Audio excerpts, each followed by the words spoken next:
right away. Week 2 of high school football happened this last weekend. Let's start out Manchester and Addison. Former head coach Josh Lindemann, now with the Manchester Flying Dutchman, faced his old school and the Addison Panthers. That was the grittiest, fastest wing T offense for both games. Manchester scored 14 in the fourth quarter to pull away and win 20-8 in a low-scoring battle in a Cascades East-West matchup. They start 2-0 for the third straight year. This game we had live on JTV Friday night from Withington. The Vikings got a big win, non-conference over Lansing Waverly, 41-12. Our Tri-County Water player of the game, Blair Pippin, for the Jackson High Vikings. We'll see a couple of his plays and our top plays coming up in a few minutes. Jackson's 2-0 for the first time since 2019, and they will play the Tecumseh Indians next week. Tecumseh got a big Week 1 win over another local team, the Northwest Mounties, 47-7. Quick takeaway from me in this game. Didn't look good that first possession for Jay High. Waverly went down right away, scored, made it 6-0, and from that point I'm like, this wasn't what we planned at all. We're kind of in a panic here. And then the pick six happens, and everything really turned around after that point for Jackson High. For sure. And I really thought after that point, definitely in the second half, Jackson played really well, especially defensively. They played great. They had some huge plays defensively that really shaped how that game went. We'll have a couple defensive plays coming up in our top plays from Pataki Orthodontics, but Waverly scored the first points, but the Vikings responded with the next 5 scores in the home non-conference victory. Blair Pippin, Charles Johnson, Bryson Estali scored twice, and Kenyon Dunklin all scored for the Vikings. Kyron Stamper, quarterback, threw for 2 scores and ran for 59 yards. The Vikings caused 5 turnovers on defense in the contest against Waverly. Jackson hosts Tecumseh in a key SEC White game next Friday. You can watch full game highlights from that online at jtb.tv. Another game we had highlights for. You can watch those on our social media on JTV and JTV Sports on Facebook. Napoleon got a big win. The Pirates scored 14 in the fourth quarter, came back and beat Cascades West opponent Jonesville. They're a West contender, so this was a big comeback win for a young Napoleon team, 24-22. Napoleon had the football on offense nearly the entire fourth quarter. They scored 2 touchdowns and got 2 onside kicks to secure the 24-22 victory.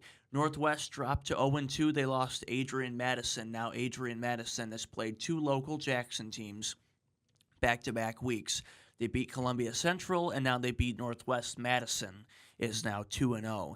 This one was a big shocker. Pontiac Notre Dame Prep scored 21 points in the fourth quarter to rally and defeat Lumen Christi. The last time Lumen lost this early in the season was 2022. They started off 0-3, and we were there on JTB for 2 of the games, Traverse City, St. Francis, and Hastings that year. But Lumen still went on to, of course, run the table and win a state championship. This was the biggest shock out of all the games. Notre Dame Prep, 28. Lumen Christi, 24. Hanover Horton beat Michigan Center by 1, 21-20. What a game that was. Josh Burgett talked about it on the Aspen 1 Hour Football Show. Before the game, coming into it, Hanover had beaten Michigan Center 3 of the last 4 years.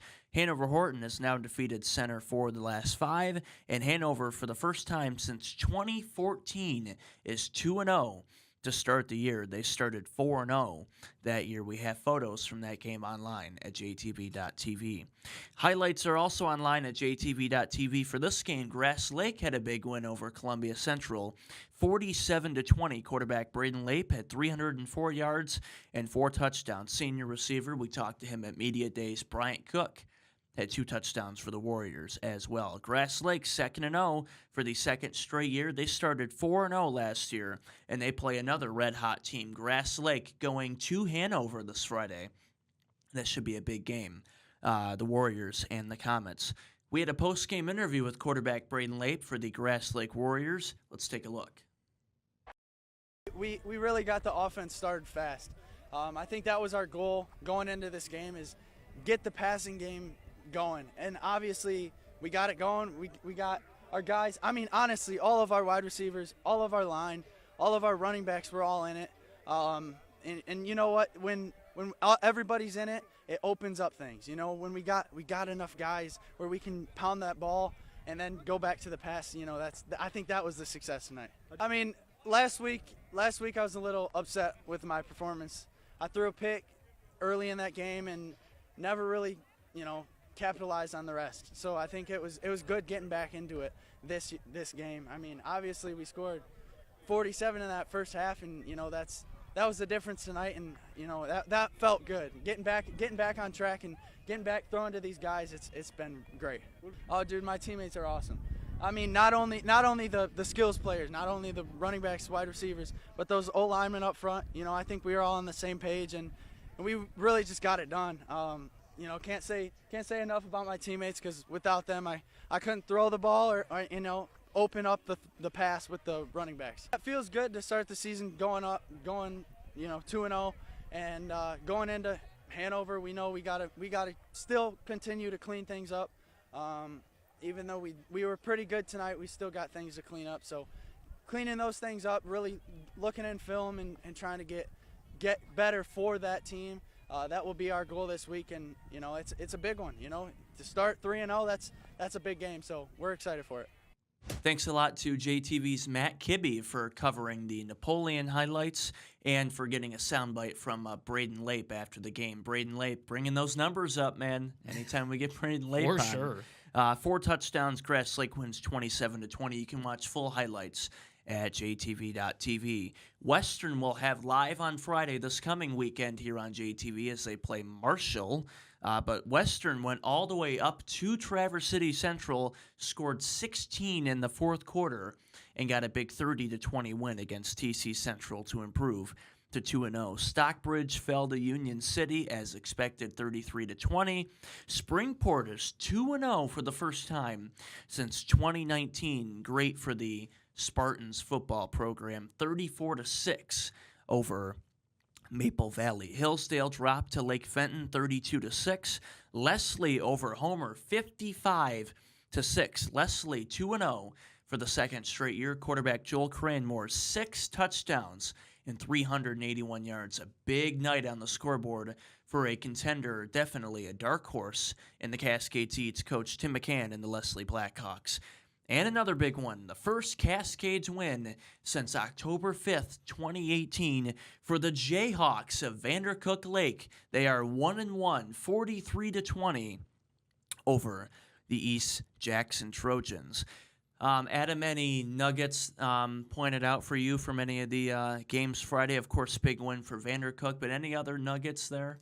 Yeah, I mean, like, obviously, like what you just said, big win for Vandercook. That was super cool. When we heard that they won, that was super cool. And, you know, man, Leslie just dominating on Homer. And that quarterback, Cranmore, what a performance. Six touchdowns, 380 yards. That is just incredible. And to go back to the Lumen Christi game, because I think that's kind of the one that's on, at least in this area of the state, that's on everybody's mind. You know, like you said, they've gone 0-3 before and have won it all. And that wasn't that long ago. So I think they definitely have a shot. Think of all those years that, like, the Patriots were looking like not being a good team, and then they get into the playoffs and they can't be stopped. I think it's the same thing. Nothing to worry about, and I think it's one of those losses No, that I'm they'll not think concerned about. yet. No, but I think it'll be one of those losses that they'll think about and they'll use as fuel for the rest of the season. For sure.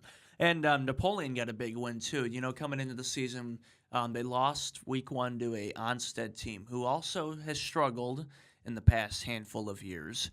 That's a big win for them. You know, they have a mix of an experienced line coming back, but they have new skill players at receiver, and they have a new starting quarterback and a new starting running back.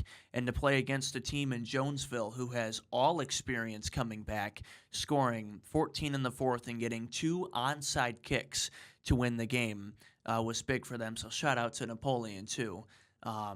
And the Cascades East is tightening up already because Napoleon is 1-1 now. Grass Lake is 2-0. Leslie's 2-0. Michigan Center is 1-1. And Manchester is 2-0. So right now, Manchester, Grass Lake, and Leslie are the three teams, 2-0 in the East, and then Michigan Center, Napoleon, and then East Jackson 0-2. So as we expected, the East is already going to be tight, and it's open this year as far as who's going to be contending for it. And same thing with the West. Addison is 1-1 now. Homer's 0-2, but Hanover's leading the way. They're 2-0. Jonesville's 1-1. So right now there's no runaway favorite yet, and we won't know till after week 4. We're halfway through the year. Then we also start looking at playoff points. Okay, what local teams are in the top 32 right now based on points. So I think it's going to be interesting when you start to get to week 5 or 6, what's going to come down to it.